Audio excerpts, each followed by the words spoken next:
తాకట్లో ఉన్న మీ బంగారాన్ని విడిపించి ఆ రోజు ఆన్లైన్ రేటుకి కొంటాం. Sharma gold company. నమస్తే, వెల్కమ్ టు సుమన్ టీవీ. నేను పద్మిని. ప్రస్తుతంతో పాటు ప్రముఖ ఆధ్యాత్మికవేత్త, వాస్తు జ్యోతిష పండితులు, లలిత ఉపాసకులు, వాస్తు జ్యోతిష శిక్షణ నిపుణులు బ్రహ్మశ్రీ నానాజీ పట్నాయక్ గారు మనతో పాటు ఉన్నారు. మాట్లాడదాం సార్. నమస్తే సార్. శ్రీమాత్రే నమః. సార్, మొన్న ఒకరిని ఇంటర్వ్యూ చేస్తుంటే వారి మధ్యలో చెప్పింది చతుర్సాగర యోగం అనేది ఒకటి ఉంటుంది. చాలా రేర్ గా వస్తుంది, కానీ చాలా పవర్ఫుల్ యోగం అది అని అన్నారు అనమాట. అప్పుడే నేను వాళ్ళని అడగడానికి ఏదో మళ్ళీ డైవర్ట్ అయిపోయారు. Right person to say. ఏంటి సార్ చతుర్సాగర్ యోగం అంటే ఏంటి? ఎవరెవరికి వస్తుంది ఈ యోగం? మరి రేర్ గా ఉంటుంది కాబట్టి వచ్చిన తర్వాత దాని ఫలితం ఎలా ఉంటుంది? ఇవన్నీ ఒకసారి చెప్తారా? తప్పకుండా అండి. ఫస్ట్ ఆఫ్ ఆల్ చతుస్సాగర యోగం అంటే కేంద్ర స్థానాల్లో ఉండే గ్రహాలను బట్టి చతుస్సాగర యోగం అంటారు. అయితే ఇది కొంతమందికి అద్భుతమైన రిజల్ట్స్ ఇస్తే, కొంతమందికి నార్మల్ రిజల్ట్స్ ఇవ్వడం నేను చూసా. దానికి కారణం ఏంటి అనేటువంటి అనేక గ్రంథాలను చూసి, అనేక జాతకాలు చూసిన తర్వాత నాకు అర్థమైన విషయం ఏంటంటే, లగ్నము, చతుర్థము, సప్తమ స్థానము, దశమ స్థానం. మనుషులకు కావాల్సిన లగ్నం అంటే మనిషి స్ట్రాంగ్గా ఉండడం, జీవుడు తనుభావం. చతుర్భావం అంటే ఏమిటండి? తను విద్యా సమయంలో మంచి విద్య రావడం, మంచి గృహయోగం ఉండడం, మంచి శీలము కలిగి ఉండడం, మంచి తల్లి గారు ఉండడం. 4th house. 7th హౌస్ అంటే ఏంటి? ఇంకా నెక్స్ట్ లైఫ్లో మంచి జీవిత భాగస్వామి, అది స్త్రీ కానివ్వండి, పురుషుడు కానివ్వండి. సమాజం ఇది సప్తమం కాబట్టి సామాజిక సంబంధాలు బాగుండడం. మీ యొక్క డిజైర్ నెరవేరడానికి మిడిల్లో ఏదైనా మీ డిజైర్ ప్రయత్నం కొనసాగేది సప్తమం. థర్డ్ హౌస్ ఇస్ మీ ప్రారంభం. థర్డ్ హౌస్ ఇస్ ప్రారంభం. మీ కోరిక సప్తమంలో ఉంటుంది. అందుకే సప్తమంలో ఉండే గ్రహాలను బట్టి వాళ్ళ యొక్క కోరికని చెప్తూ ఉంటారు. అది తీరుతుందో లేదో కూడా తెలుస్తుందండి, తెలుస్తుంది. అంటే అది మధ్యలో ఇప్పుడు మీరు ఏదైనా ప్రయత్నం చేస్తున్నారు, అసలు ఆదిలోనే ఆగిపోతుందా, మధ్యలో ఆగిపోతుందా, ఎండింగ్లో ఆగిపోతుందా అనేది కూడా ఉంటుంది. 3-7-11 కాంబినేషన్స్ బట్టి. అలాగే దశమ స్థానం ఈజ్ వృత్తి. ఇప్పుడు మిమ్మల్ని ఎలా గుర్తిస్తారు? మీ యొక్క వృత్తి ఉన్నటువంటి దీన్ని బట్టి గుర్తిస్తారు, మీ వృత్తికి ఉండేటువంటి దాన్ని బట్టి. ఓకే, కాబట్టి మీ వృత్తి ఏదైతే ఉందో, మీ కాంబినేషన్స్ ఏవైతే ఉన్నాయో, అంటే మీ వృత్తి స్థానంలో పాపగ్రహాలే మంచిది శుభగ్రహాల కంటే కూడా చతుస్సార యోగంలో. పాపగ్రహం అని అంటారా సార్? మొత్తం 4 స్థానాల్లో కూడా శుభగ్రహాలు ఉండాలి అని అంటారా? అలానే లేదు. దశమ కేంద్రంలో మాత్రం పాపగ్రహాలే పనిచేస్తాయి. శుభగ్రహాలు అంటే ఏంటంటే కంఫర్ట్ జాబ్స్ ఉంటాయి, కానీ అవి మీకు విల్గా, అంటే నేను ఫాస్ట్గా వెళ్ళేదాన్ని ఇవ్వవు ఎప్పుడు. దశమ స్థానంలో దశమ కేంద్రంలో పాపగ్రహమే మంచిది శుభగ్రహం కంటే కూడా. అయితే ఇక్కడ మీకు ఇది చతుస్సాగర యోగం మీకు పాజిటివ్ ట్రిగర్ ఇస్తుందా, నెగిటివ్ ట్రిగర్ ఇస్తుందా చూసుకోవాలి.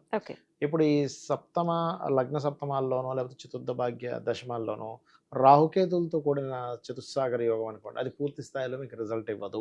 అంటే శుభుడు ఉన్నాడు, గురువు ఉన్నాడు, కానీ రాహుతో కలిసి ఉంటే ఇవ్వడు, పెద్దగా ఇవ్వడు. అప్పుడు విదేశాలకు వెళ్తే ఇస్తాడు. అది ఎక్కడుందనే దాని మీద తీసుకోవాలి. అలాగే ఇప్పుడు మీకు పాపగ్రహాల్లో ముఖ్యంగా మీకు నీచపడ్డ గ్రహంతో చతుస్సాగర యోగం ఏర్పడింది అంటే, ఉదాహరణకి ఏ కన్యా లగ్నం అనుకోండి, లగ్నంలో శుక్రుడు నీచ, అక్కడ లగ్నం పాడైపోయింది. ఆయన శుభుడే కానీ పాడైపోయింది. అదే ఏ కర్కాటక లగ్నానికి మనం చతుస్సాగర యోగం చూస్తున్నాము. దశమంలో మనకి శని నీచున్నాడు. అప్పుడు ఎంత పాపగ్రహం అయినప్పటికీ మరి నీచ సంబంధించిన గ్రహం కదా. అలాంటప్పుడు ఎలా ఉంటుందంటే, వాళ్ళ వృత్తిలో, వాళ్ళు చేసే వృత్తిలోని కొంచెం మొండిగా ఎక్కువగా ఉండడం, వాళ్ళు చేసే వృత్తుల్లో ఎక్కువ డిస్టర్బెన్సెస్ ఎక్కువ రావడం, ఇలాంటివన్నీ జరుగుతుంటాయి. అంటే ఇక్కడ ఏంటంటే మనకి చతుస్సాగర యోగము ఇది మళ్ళీ ఒక సిస్టమేటిక్గా రావాలి. అంటే అలాగా పుట్టినప్పుడు తనుభావం మీద దాని ప్రభావం చూపించాలి పాజిటివ్గా, అప్పుడు ఆరోగ్యంగా పుడతాడు.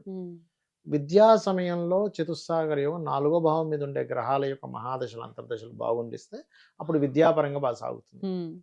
సప్తమ స్థానం కరెక్ట్గా వివాహ సమయానికి ఆ చతుస్సాగర యోగం సంబంధించినటువంటి గ్రహాల మీద గనక పాజిటివ్గా ఇస్తే అప్పుడు సప్తమం మీద బాగా పనిచేస్తుంది. ఇక్కడ ఏంటంటే చతుస్సాగర యోగం ఉన్నంత మాత్రం అయిపోవడం కాదు. అక్కడ ఆ యోగము ఎంత బలంగా ఉంది అంటే 25% బలంగా ఉందా, 50, 75, 100%. 100% బలంగా ఉందని ఎప్పుడు మనం నిర్ధారిస్తాము అంటే, ఆ యోగము ఎక్కడా కూడా స్పాయిల్ అవ్వకూడదు, నెగటివ్ ట్రిగర్ ఇవ్వకూడదు. 4 భావాలు దృష్టి కూడా పడద్దు. దృష్టికి పెద్ద ఇబ్బంది ఉండదు, కలయిక ఎక్కువ ఇబ్బంది ఉంటుంది. అయితే అదొకటి పాయింట్ నెంబర్ 1. రెండవది ఏమిటి అంటే, మీకు ఆ యోగముతో పాటు ఆయుష్ కూడా ఉండాలి. ఎప్పుడైనా ఏ యోగాన్నైనా మనం పరిశీలన చేసేటప్పుడు ఆయుష్ లేకపోతే అంతే కదా, తనే ఆ లేకపోతే ఆ యోగం ఎందుకు ఇంకా? ఏం లాభం, ఏం చేసుకుంటాం, అసలు ఆయుష్యే లేదు. అవును. పెద్ద కారు ఉంది కానీ కారులో పెట్రోల్ లేదు, కారుకి ఉమ్. బ్రేకులు లేవు, ఏం చేసుకుంటాం? దాని జోలికి వెళ్ళాం. తను తోసుకొని వెళ్ళాలి. అలా ఏంటంటే ఈ చతుస్సాగర యోగం, ఇలా చాలా యోగాలు ఉన్నాయి, అయిపోయిన యోగాలు ఉన్నాయి అనుకోండి. ఈ యోగాన్ని ఇప్పుడు ఏ భావం అయితే పాడే ఎఫెక్ట్ అయ్యి మనకి రిజల్ట్ రావట్లేదు, ఆ భావ సంబంధంలో అంటే ఇప్పుడు లగ్నంలో ఉందా, చతుర్థంలో ఉందా, సప్తమమా, దశమమా చూసుకొని ఆ దానికి సంబంధించినటువంటి మీరు దానాది కార్యక్రమాలు కనుక ఇస్తున్నట్లయితే ఖచ్చితంగా వాళ్ళకి బాగుంటుంది చెప్పాలంటే. అది ఖచ్చితంగా చూసుకోవాల్సి ఉంటుంది, చూసుకోవాలి, చూసుకుంటేనే తెలుస్తుంది. చూసుకుంటేనే చంద్రుడిత్యా చెప్పడానికి లేదా సార్? చంద్రురీత్యా కూడా చూస్తారు కానీ లగ్నం నుంచే బాగుంటుందండి. నేను ఉమ్. చంద్రురీత్యా కూడా చతుస్సాగర యోగాన్ని చూశాను, ఉమ్. కానీ లగ్నరీత్యాయే బాగుంది. ఉమ్. అంటే దాని రిజల్ట్ Accurate గా. ఎందుకంటే చంద్రుడు 2.5 రోజులు ఉంటాడు, ఉమ్. మరి ఆ 2.5 రోజుల్లో పుట్టిన వాళ్ళందరికీ బాగుండాలిగా. అంతే కదా. ఒక రాశిలో ఉమ్. లగ్నం అనుకోండి 2 అవర్స్లో మారిపోతుంది. అంటే మనం మైన్యూట్గా వెళ్తే లగ్నమే ఎక్కువ పనిచేస్తుంది యోగాలకి చంద్రుడి కంటే కూడా. ఉమ్. చంద్రుడి నుంచే యోగాలు కొన్ని ఉంటాయి, అనఫా యోగము, సునఫా యోగం, చంద్రుడి నుంచి ముందులో ఉండే గ్రహాలు, అనుకుంటే గ్రహాలు ఉమ్. ఇట్లా తీసుకుంటాం. అనఫా సునఫా యోగాలు, ఉమ్. కేమద్రోమ యోగాలు, ఇట్లా కొన్ని ఉంటాయి. ఆ. కానీ ఎక్కువ యోగాలు మాత్రం లగ్నం నుంచి బాగా పనిచేస్తాయి చంద్రుడి నుంచి కంటే కూడా. ఉమ్. అయితే చంద్రుడి నుంచి పనిచేసే అనఫా సునఫా యోగాలు ఏంటంటే మెంటల్లీ స్ట్రాంగ్ ఇస్తుంది. ఇప్పుడు గజకేశ్వరి యోగం ఉంది, చంద్రుడి నుంచే చూస్తాం. చంద్రుడు గురువు, చంద్రుడు గురువు ఉమ్. ఒకరికొకరు కేంద్ర స్థానాల్లో ఉన్నారా ఏంటంటే ఏమీ లేదు. చంద్రుడు ఈజ్ ది కరక్ of mind, Jupiter is the ఆ మైండ్ ని కొంచెం ఉమ్. మనకి స్ట్రాంగ్ ఇచ్చేటువంటి గ్రహం ఈజ్ జూపిటర్ అవుతాడు. అంటే ఏం లేదు, మీ యొక్క ఆలోచనల్లో భగవత్ సంబంధంగా ఉండేటువంటి ఉన్నప్పుడు ఉండే మీ ఆలోచన విధానం చాలా బాగుంటుంది. ఉమ్. అది కాకుండా వేరే ఏ ఆలోచన అయినా మిమ్మల్ని ఇబ్బంది పెట్టేదే ఉమ్. చెప్పాలంటే. ఉమ్. అందుకని గజకేశ్వరి యోగం బ్రహ్మాండంగా పనిచేస్తుంది. పనిచేస్తుంది, స్ట్రాంగ్ గా ఉంటారు ఎండ్ ఆఫ్ ది డే, అంటే మెంటల్లీ స్ట్రాంగ్ స్ట్రాంగ్ గా ఉంటారు, ఉంటారు. ఉమ్. క్లారిటీ ఉంటుంది మైండ్ లో. ఉమ్. ఈ చతుస్సాగర యోగంలో ఏంటంటే ప్రతిదీ బాగుంది అనుకోండి, 100% బాగుంది యోగం. ఉమ్. అప్పుడు ఏంటి, ఎట్లా ఉంటారు సార్? బాగుంటే సూపర్ గా చాలా బాగుంటే ఇంకేమంది, మనిషి లుక్ బాగుంటాడు, మంచి ఉమ్. శీలం ఉంటుంది, మంచి ఉమ్. చదువుకుంటాడు, మంచి తల్లిదండ్రులు ఉంటారు, మంచి భార్య మంచి ఉంటుంది. భార్య ఉంటుంది, మంచి ఉద్యోగం ఉంటుంది. ఇంకేం కొంతమంది అయిపోయింది? జీవితాలు చూడండి అలా ఉంటాయి. ఆ, అది చతుస్సాగర యోగం. పాప. అందులో ఏ భావం పాడైనా, విద్య ఉందండి కానీ ఎడ్యుకేషన్ డిస్టర్బెన్సెస్ అయింది, ఏది 10,000 డిస్టర్బెన్సెస్ అయింది, చూడడానికి మాత్రం చతుస్సాగర యోగం. విద్య ఉందండి కానీ మంచి ఉద్యోగం లేదంటాడు, ఉమ్. విద్యా ఉద్యోగం ఉంది కానీ మంచి భార్య రాలేదంటాడు, లేకపోతే మంచి భర్త రాలేదంటారు. ఉమ్. అలా ఏంటంటే ఆ యోగము 4 స్థానాల్లో ఉండేటువంటి గ్రహాల యొక్క బలాబలాల మీద ఆధారపడి పడి ఉంటుంది. ఇవన్నీ పక్కన పెట్టేద్దాం సార్. చతుర్సాగర్ యోగం ఉందా లేదా, మాకు టైం లేదు, ఇవన్నీ పక్కన పెట్టేద్దాం. మీరు చెప్పినట్టుగానే చతుర్సాగర్ యోగం ఉన్న మనిషికి ఎలా అయితే జీవితం అందంగా బాగుంటుందో అలాగే మా జీవితాలు కూడా ఉండాలి అంటే మేము ఏం చేయాలంటే ఏం చెప్తారు? ఆ యోగాన్ని క్రియేట్ చేసుకోవాలని ఎట్లా చెప్తాను. క్రియేట్ చేయాలి మరి? ఇప్పుడు మనం ఏమనుకున్నాం, లగ్నము అంటే జీవుడు. ఫస్ట్ నువ్వు స్ట్రాంగ్ అవ్వడానికి నీ గురించి నువ్వు తెలుసుకో, నీలో ఉండే నెగిటివ్స్ ఏంటి, పాజిటివ్స్ ఏంటి. మంచిది ఏదో ఒకటి నాలెడ్జ్ పెంచుకో. 4th హౌస్ కదా, చదువు. సమాజంతో బాగుండు. సమాజంతో బాగుంటే సప్తమ సమాజము, భార్య, జీవిత భాగస్వామి కూడా. వాళ్ళతో ఇక్కడ ఏమవుతుందంటారండి, ఇవాళ రేపు ఎందుకు జీవిత భాగస్వామితో ఇబ్బందులు వస్తున్నాయి అంటే, ఎంతసేపు నీ నుంచి నాకేంటి, నీ జీతం ఇస్తావా, లేకపోతే నువ్వు మా తల్లిదండ్రులు వదిలేసి ఉంటావా, ఇవే ఆలోచనలు. నువ్వు ఎంతసేపు నాకేమనిపిస్తుంది అంటే, ఒక ఆడపిల్ల స్త్రీమూర్తి తండ్రిని ఎంతో ప్రేమిస్తుంది, తండ్రి అంటే బాగా ఇష్టంగా ఉంటుంది, తండ్రిని ఎంతో ప్రేమిస్తుంది. మరి అదే ఆడపిల్ల భర్త దగ్గరికి వచ్చి ఎందుకు గొడవ పెట్టుకుంటుంది అంటే, తండ్రి ఇచ్చినంత ప్రేమ నువ్వు భర్త ఇవ్వట్లేదు. అదే మగపిల్లవాడు తల్లిని అంత ఇదిగా ఉంటూ ఎందుకు భార్య దగ్గర సరిగా ఉండలేకపోతున్నా అంటే, తల్లి చూపించినంత ప్రేమ ఆ భార్య చూపించలేకపోతుంది. కొన్ని కేసెస్లో కోర్టులో 1-2 పిచ్చి వాళ్ళు ఉంటారు, వాళ్ళ గురించి మాట్లాడట్లేదు, వాళ్ళు మళ్ళీ మెంటల్ కేసులు ఉంటాయి, ఎంత చూపించినా సరే.